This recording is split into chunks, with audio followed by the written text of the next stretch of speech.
Hi guys! Today's mini vlog is super special, Charis. Bitaw today, I'll be doing my lola's makeup for the first time. Kay kasal man ni sa akong beautiful cousin. And diri, gisamok-samok ko sa akong cousin. Ang buton sa na iyang gihugman, dira basta mo na to.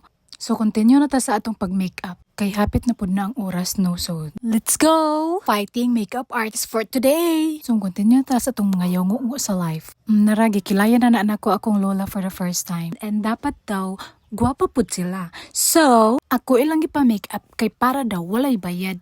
Ngi, sa sunod ani na anay bayad.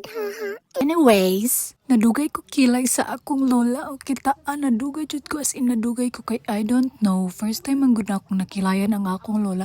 Umunya, murag first time pud niya nga nakilayan niya. Ako pa di una nga nagkilay sa iya.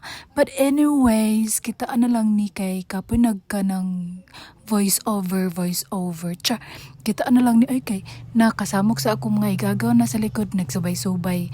Ambot anak nila. So mao na to finally no, man ako kiss-kiss sa kilay sa akong lola no. Nya ako na pud na siyang gikilayan kay para kunhoy mo baga-baga ang iyahang kilay. Oh, di ba? Kay katog pag kiss-kiss na ko sa iyang kilay, ako ra tong gitrim kay para malay na ko ang iyahang kilay para di ko maglisod kay kun dili na ko triman, maglisod jud ko day kay di ko ganahan nga naisamok sa kilay day kung magkilay man gani ko. So mao na to, gitarong na nako iyang kilay day. O di ba kasamok sa akong buhok nagtabon. So mano to ay mag-start na gyud og makeup na ako na blush on akong lola.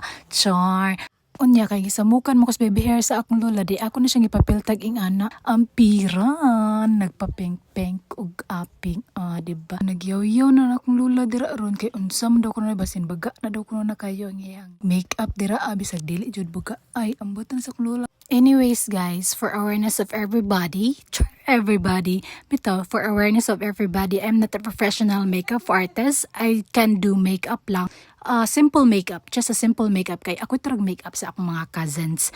And moto, sa mga cousins lang sa nako kay I'm not confident enough to make up anybody except for my cousin kay I don't know basin di sila maganahan or whatsoever mo nang di ko confident nga mo make up og lain, but maybe soon mo make up na ko in graduation para na ako extra income. So mauna to no sa akong sigigyo kabantay nga hapit na dayta mo man og make up sa akong lola. Unya mag finishing touch na taan ni. Finishing touch kagara. Anyways guys, that's it for today. Thank you for watching. See you guys next time. Follow for more. Bye!